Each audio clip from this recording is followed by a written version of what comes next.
Sinabihan ko na rin talaga sila, really, I truly want a trial because I want a bloodbath talaga. Dati nag-aalala ako na baka ituloy ang impeachment ni VP.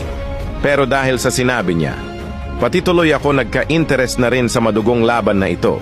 Kung ita-translate natin sa Tagalog itong I want a bloodbath term, parang ganito yan. Patay kung patay, tamaan na ang tatamaan.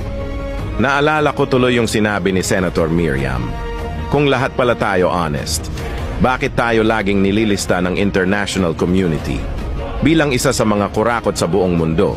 Baka sa impeachment trial ay masagot na ang matagal ng tanong na yan. Sa hawak ng mga ebidensya ni VP, malamang may bigat talaga.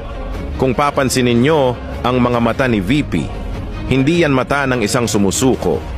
Yan ang mga mata ng isang taong handa sa anumang laban. Yan ang aura ng isang taong hindi takot. Sa mga nagsasabing mga gunggong naiiyak daw kami, ngayon, we want a bloodbath na rin